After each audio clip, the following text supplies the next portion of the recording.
Hello dear student, welcome to maths learning hub. तो आज के इस वीडियो में हम लोग इक्वेशन के बारे में समझेंगे। अभी तक हम लोगों ने पिछले लेक्चर में देखा कि सब कुछ इम्पोर्टेंट टर्मिनोलॉजी यूज किए थे, जैसे कि कांस्टेंट क्या होता है, वेरिएबल क्या होता है, लाइक टर्म क्या होता है, अनलाइक टर्म क्या होता है, एक्सप्रेशन क्या होता है, इस सब के बारे में देखे थे। चलिए तो आज देखते हैं इक्वेशन क्या होता है। तो it is a mathematical expression that contain an equal symbol. तो क्या इसमें कहता है कि इक्वेशन जो है एक मैथमेटिकल एक्सप्रेशन ही है, बस उसमें एक इक्वल साइन इन्वॉल्व रहेगा। जैसे कि अगर एग्जांपल हम लें तो अगर x + 5 है तो x + 5 क्या है, यह एक एक्सप्रेशन है। अगर इसमें हम इक्वलिटी का साइन लगा दें, इक्वल टू 0 कर दें, तो यही एक्सप्रेशन मेरा इक्वेशन बन जाएगा। ठीक है, तो इक्वेशन क्या है, equation is nothing but is like expression which contain equal sign. एक दूसरा एग्जांपल अगर लें तो 2x + 3y + 10, ये क्या है, ये आपका एक्सप्रेशन है। अगर इसमें हम लोग अगर इक्वल साइन लगा दें और यहाँ 0 पुट कर दें तो ये क्या हो जाएगा, यह एक इक्वेशन बन जाएगा। इसी को अगर हम लोग दूसरे शब्दों में कहें तो equality of two expression which are connected by the equal sign. मतलब क्या हुआ कि दो एक्सप्रेशन को हम लोग अगर इक्वलाइज कर देते हैं, इक्वल कर देते हैं, तो वही हमारा इक्वेशन बन जाता है। जैसे कि एग्जांपल अगर दिखाएं आपको तो एग्जांपल क्या होगा, मान के चलिए 2x + 5 है और एक है 3y + 10। अगर इस दोनों, ये एक्सप्रेशन है, ये अलग एक्सप्रेशन है, अगर इसको हम लोग बराबर कनेक्ट कर देते हैं तो ये हमारा एक टोटल इक्वेशन बन जाता है। तो यहाँ पर क्या समझे कि दो एक्सप्रेशन को यहाँ पर इक्वलाइज कर रहा है। तो equality of two expression that can be connected by the equal sign. दो एक्सप्रेशन को इक्वल साइन से हम लोग कनेक्ट कर रहे हैं। तो यहाँ पर ये एक्सप्रेशन और ये एक्सप्रेशन इसको बराबर से हम लोग कनेक्ट किए तो यह एक इक्वेशन बन गया। तो यह इक्वल साइन यह दिखाता है कि x एक्सप्रेशन का वैल्यू और x एक्सप्रेशन का वैल्यू दोनों बराबर होगा। यहाँ पर हम लोग कुछ और एग्जांपल से समझते हैं। जैसे कि यहाँ पर 5x = 25 कर देते हैं। यह कोई ज़रूरी नहीं है कि बराबर के बाद हमेशा 0 ही होगा। यहाँ पर कोई कुछ वैल्यू भी हो सकता है, कांस्टेंट वैल्यू भी हो सकता है, या कोई अलग एक्सप्रेशन भी हो सकता है। जैसे इसमें एक एक्सप्रेशन है तो यहाँ पर ना कांस्टेंट वैल्यू है ना ही 0 है, यहाँ पर एक अलग एक्सप्रेशन है, तो वो कुछ भी हो सकता है। जैसे यहाँ पर एक करें 2x - 3 = 9, तो यहाँ क्या है, ये एक्सप्रेशन है, यहाँ इक्वल साइन है और यहाँ पर 9 है।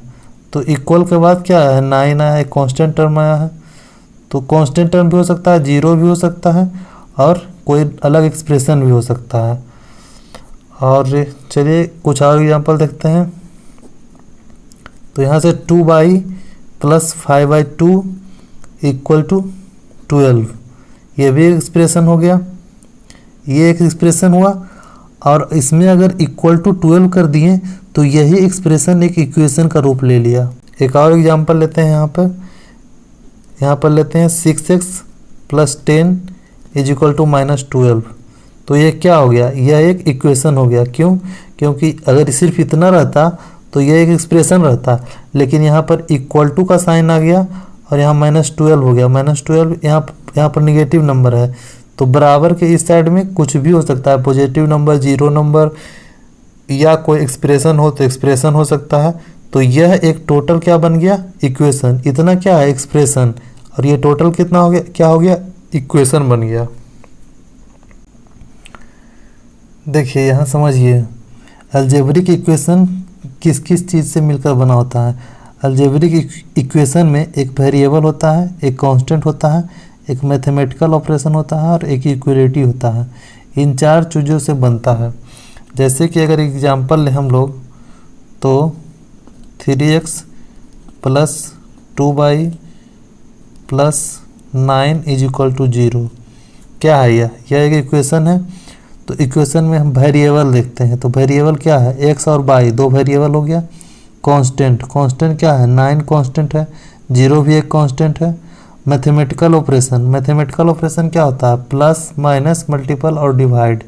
तो यहाँ पर प्लस है, यहाँ भी प्लस है, तो ये मैथमेटिकल ऑपरेशन हो गया। और यहाँ पर एक इक्वलिटी, तो यहाँ इक्वलिटी साइन है, तो यहाँ एक अलजेब्रिक, यह एक अलजेब्रिक इक्वेशन हो गया।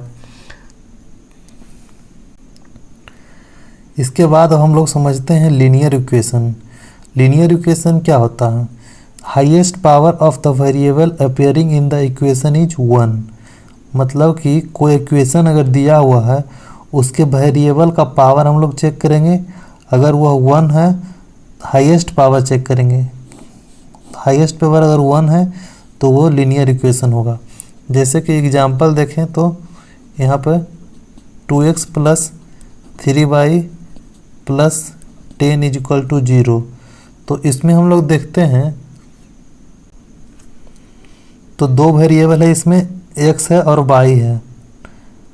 तो वेरिएबल है, तो क्या कर रहा है कि highest power of the variable, ये इक्वेशन है, इसमें हाईएस्ट पावर चेक करना है वेरिएबल का। तो इसमें दो वेरिएबल है x और y, तो x का पावर कितना है 1 और y का पावर कितना है 1, तो दोनों का पावर 1 है, तो यह एक लीनियर इक्वेशन हो गया। ठीक है, अब इसमें अगर देखा जाए कि 2x square plus 3y plus 2 is equal to 0 है। इसमें भी चेक करेंगे क्या, जब भी कोई इक्वेशन दिया हुआ रहे और अगर हमको पूछे कि वो लीनियर इक्वेशन है या नहीं, तो उसमें हम लोग सबसे पहले वेरिएबल देखेंगे। तो यहाँ पर कितना वेरिएबल है, दो वेरिएबल है, x है और y है। तो वेरिएबल देखने के बाद हम लोग चेक करेंगे वेरिएबल का पावर। तो यहाँ पर x का कितना पावर है 2 और यहाँ पर y का कितना पावर है 1। तो y का पावर तो 1 है, लेकिन x का पावर 2 है जो कि 1 से ज़्यादा है, इसीलिए हम लोग इसको लीनियर इक्वेशन नहीं कहेंगे। हम लोग को इस चैप्टर में केवल एक वेरिएबल पढ़ना है, linear equation in one variable. तो यहाँ पर हम लोग दो वेरिएबल देख रहे थे, हम लोग एक वेरिएबल का एग्जांपल लेते हैं। जैसे 2x plus 5 is equal to 10 है, तो यहाँ पर कितना वेरिएबल है 1 है, और इस एक वेरिएबल है जिसका पावर क्या है 1 है, तो मतलब क्या, यह एक लीनियर इक्वेशन होगा। यह भी लीनियर इक्वेशन था, लेकिन यहाँ पर इसका वेरिएबल 2 है, तो ये क्या होता है लीनियर इक्वेशन इन 2 वेरिएबल। और यहाँ पर वेरिएबल 1 है, इसीलिए ये हो गया लीनियर इक्वेशन इन 1 वेरिएबल। यही हम लोग को इस चैप्टर में पढ़ना है। लीनियर इक्वेशन को समझने के बाद अब हम लोग समझते हैं, चलिए एक इक्वेशन लेते हैं 5x plus 9 is equal to 24। तो इसमें हम लोग को देखते हैं कि कौन कौन सा टर्म को क्या कहते हैं। जैसे कि यहाँ पर x है, तो x क्या है, एक x वेरिएबल हो गया।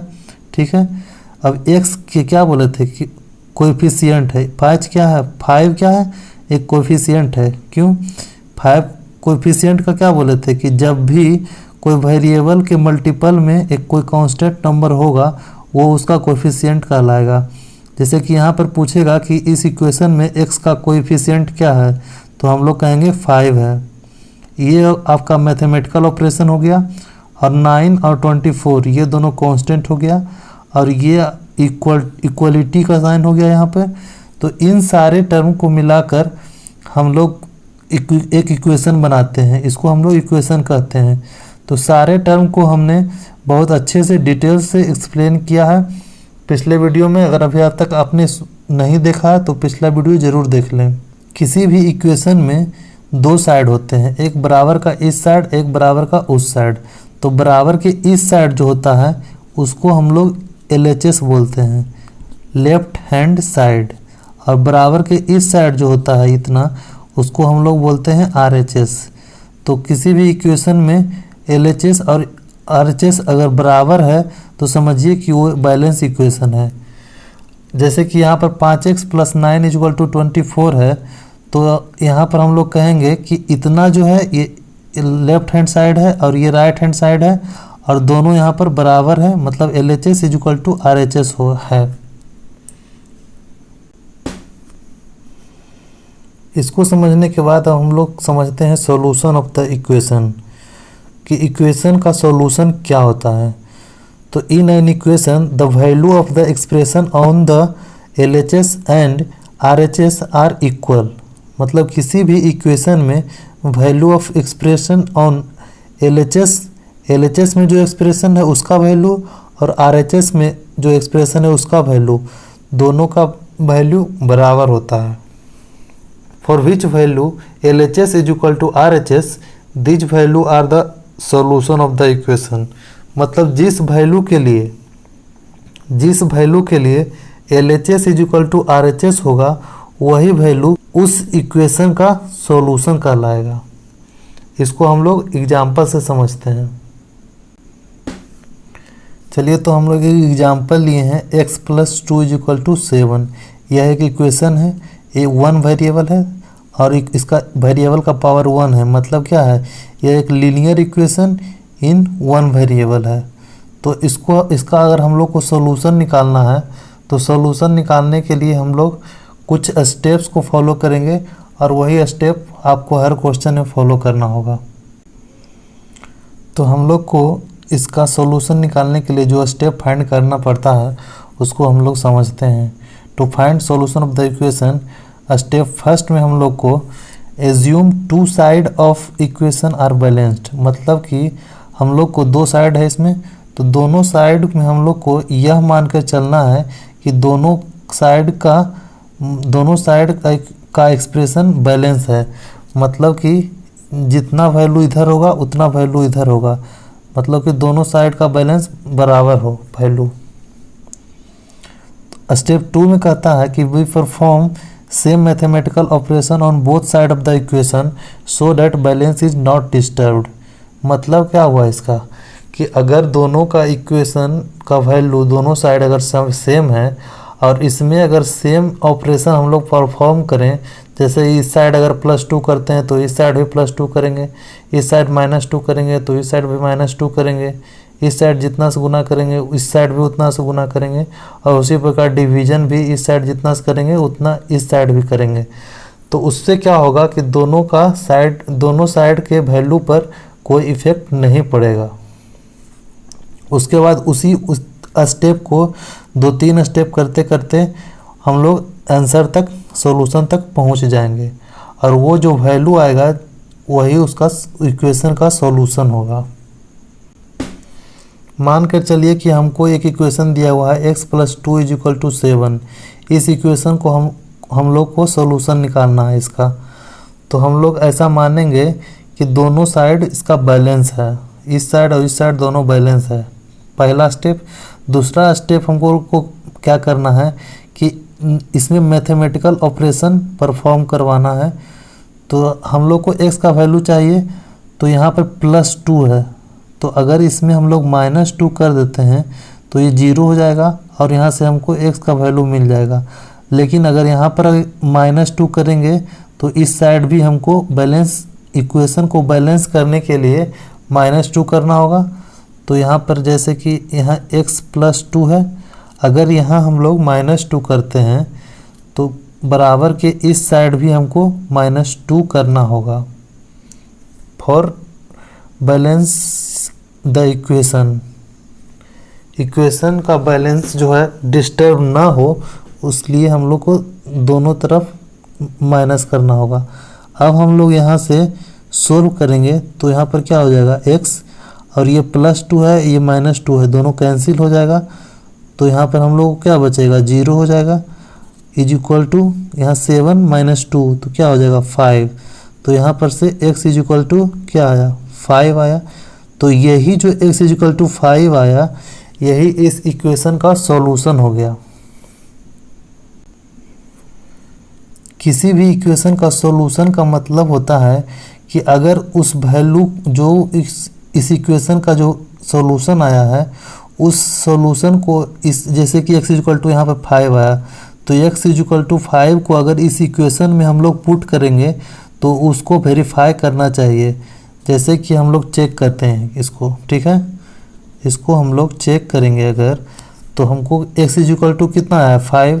तो यहाँ पर LHS में हम लोग लेफ्ट हैंड साइड में हम लोग का क्या है x + 2 है, तो यहाँ पर क्या x+2 लिखेंगे, तो x+2 है यहाँ पे, तो x इक्वल टू कितना है 5, तो हम लोग यहाँ पर 5 करेंगे और यहाँ +2 करेंगे, तो 5 + 2 कितना होता है 7, और 7 क्या है RHS है, तो यहाँ पर ये RHS के बराबर हो गया, तो यहाँ पर क्या हो गया LHS इक्वल टू RHS आ गया। तो मतलब क्या हुआ कि ये इक्वेशन का जो सॉल्यूशन आया है, ये जो वैल्यू आया है, ये हमारा इस इक्वेशन को सेटिस्फाई कर रहा है, मतलब इस इक्वेशन का सॉल्यूशन यही होगा। चलिए तो हम लोग कुछ एग्जाम्पल से समझेंगे इसको और अपना कंसेप्ट को बिल्डअप करेंगे कि किस तरह से परफॉर्म किया जाता है मैथमेटिकल ऑपरेशन और किस तरह से हम लोग को आंसर तक पहुंचना है। चलिए तो हम लोग एक क्वेश्चन लिए हैं, find the solution of 2x - 3 = 7। तो यहाँ पे 2x - 3 = 7 है, इस इक्वेशन का हम लोग को सॉल्यूशन निकालना है। तो यहाँ पर हम लोग क्या करेंगे, यहाँ -3 है, सॉल्यूशन निकालने का मतलब हुआ कि इतना है, हम लोग को x का वैल्यू निकालना है। तो यहाँ पर हम लोग को किसी भी हालत में LHS को x करना है, तो धीरे धीरे हम लोग को सारे टर्म को -3 को और 2 को रिमूव करना होगा। तो रिमूव हम लोग कैसे करेंगे, मैथमेटिकल ऑपरेशन के द्वारा, ठीक है। तो यहाँ -3 है, अगर यहाँ हम +3 कर दें दोनों साइड में, तो यहाँ का ये टर्म तो 0 हो जाएगा, वही हम लोग को करना है। तो हम लोग को स्टेप फर्स्ट में हम लोग को क्या करेंगे, ऐड 3 टू बोथ साइड, ठीक है। तो यहाँ पर हम लोग ऐड करते हैं, यहाँ 2x है, 2x - 3 है, तो यहाँ +3 करेंगे, और इक्वेशन हमेशा बैलेंस रहे, इसीलिए जितना हम लोग जो ऑपरेशन हम लोग LHS में करेंगे वही ऑपरेशन हम लोग को RHS में करना होगा इक्वेशन को बैलेंस रखने के लिए। चलिए तो यहाँ से हम लोग सोल्व करेंगे, तो 2x और यहाँ -3 है +3 है, दोनों कैंसिल हो जाएगा, तो 0 हो जाएगा। तो 0 को लिखना ना लिखना बात बराबर है। तो यहाँ पर 7 + 3 ये कितना हो जाएगा 10। अब इतना आ गया, अब हम लोग को फिर ऑपरेशन मैथमेटिकल ऑपरेशन करना होगा। यहाँ पर कितना है 2 है, मल्टीपल में है, 2x है, मतलब क्या 2 × x है, तो 2 मल्टीपल में है, तो हम लोग को यहाँ पर 2 से डिवाइड अगर कर दें दोनों साइड में, तो यहाँ पर x हो जाएगा। तो यहाँ पर हम लोग लिखेंगे divide by 2 on both side. चलिए तो अब हम लोग इसको डिवाइड करते हैं, 2x अगर यहाँ पर डिवाइड करें 2 से, तो इक्वेशन को बैलेंस करने के लिए हमको RHS में भी 2 से डिवाइड करना होगा।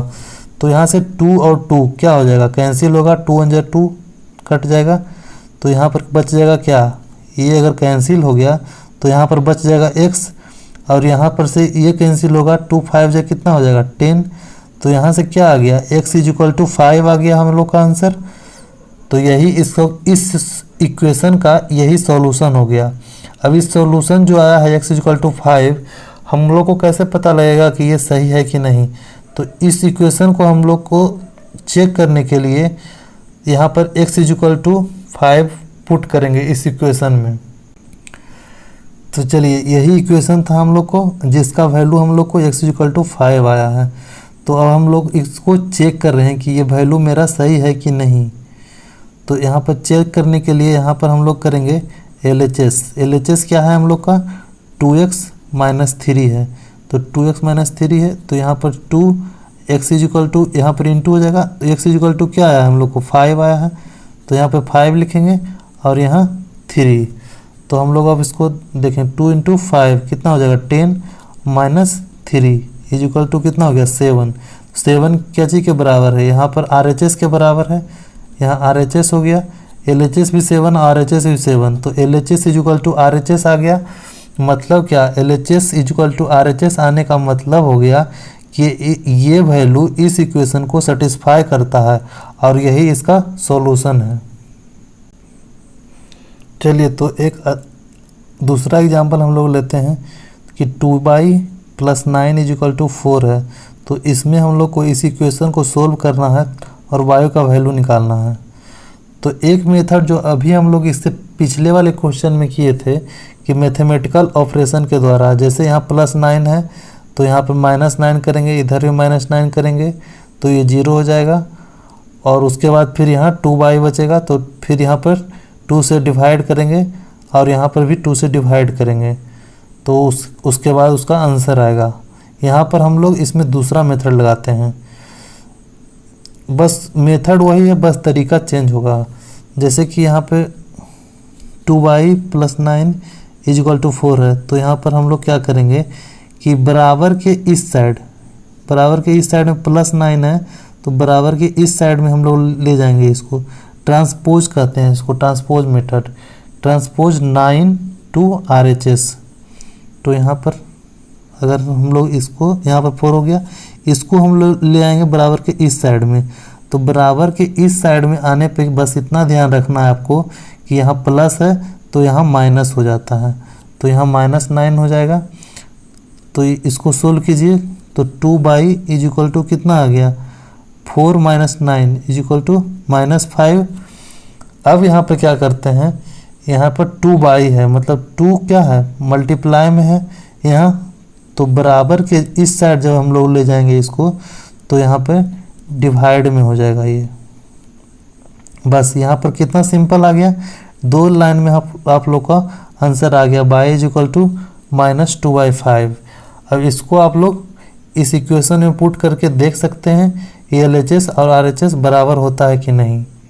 देखिए यहाँ पर चेक कर देते हैं, LHS क्या है आपको 2y + 9 है, तो 2y + 9 है यहाँ पे, तो यहाँ पर 2 × y = आपको कितना आया है, -5/2 + 9, तो यहाँ से 2 कैंसिल हो जाएगा, यहाँ पर कितना बच जाएगा, -5 + 9 कितना हो गया आपका, 4 आ गया।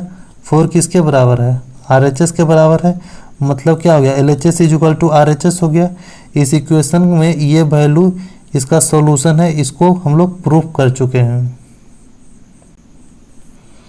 इस मेथड में बस इतना ध्यान रखना है कि जो प्लस रहता है वो माइनस बन जाता है, उधर बराबर के उस साइड जाके, जो माइनस रहता है वो प्लस बन जाता है, जो मल्टीप्लाई रहता है वो डिवाइड बन जाता है, जो डिवाइड रहता है वो मल्टीप्लाई हो जाता है। बस इतना आपको याद रखना है, ये आप याद रखिएगा। याद क्या रखना है, बराबर के इस साइड जब भी कोई वैल्यू, अगर जैसे कि यहाँ +9 जोड़ रहे हैं, इसमें हम लोग -9 कर रहे हैं और यहाँ भी -9 कर रहे हैं, मतलब क्या, यहाँ पर तो 0 हो जा रहा है, यहाँ -9 हो रहा है, तो एक हिसाब से इसको उठा के हम लोग इस तरफ डायरेक्ट 9 ही ला रहे हैं। बस आप लोग इसको देखिएगा यहाँ कि बराबर के इस साइड में प्लस है यहाँ पे, तो बराबर के इस साइड में जब LHS से आप RHS में लाइएगा तो प्लस का माइनस हो जाएगा, और माइनस का प्लस, मल्टीप्लाई का डिवाइड और डिवाइड का मल्टीप्लाई। ये सिर्फ LHS से RHS ही नहीं, बल्कि RHS से जब कोई भी टर्म को LHS में ले जाइएगा तो उसका भी सेम प्रोसेस यही होगा। जब RHS से LHS में ले आइएगा, चाहे LHS से RHS में जाइएगा, हमेशा प्लस का माइनस, माइनस का प्लस, मल्टीप्लाई का डिवाइड और डिवाइड का मल्टीप्लाई होगा। इस मेथड से जब आप करते हैं, और जब उस मेथड से कीजिएगा कि दोनों LHS और RHS में दोनों में सेम मैथमेटिकल ऑपरेशन परफॉर्म करवाइएगा, तो उस मेथड में आपको इसकी ज़रूरत नहीं पड़ेगी। आज का वीडियो यहीं तक रखते हैं। नेक्स्ट लेक्चर में हम लोग कुछ और एग्जाम्पल करेंगे, उसके बाद हम लोग एक्सरसाइज 2.1 करेंगे। अगर वीडियो को आपको ये लेक्चर अच्छा लगा होगा, समझ में आया होगा, तो आप लाइक कीजिएगा, और कुछ भी अगर क्वेरी हो, कुछ पूछने का मन हो, कोई डाउट रह गया हो तो आप कमेंट कीजिएगा। इसी तरह का वीडियो आपको मिलता रहे, इसके लिए आपको चैनल को सब्सक्राइब कर लीजिए और बेल आइकॉन प्रेस कर लीजिएगा, जिससे जब भी वीडियो आए आपको वहाँ पर नोटिफिकेशन मिल जाए। ठीक है, और दोस्तों में भी शेयर कीजिए, जिससे ज़्यादा से ज़्यादा लोग इसको देख सकें और मुझे भी पढ़ाने में कुछ और अच्छा लगे। ठीक है, तो मिलते हैं नेक्स्ट वीडियो में।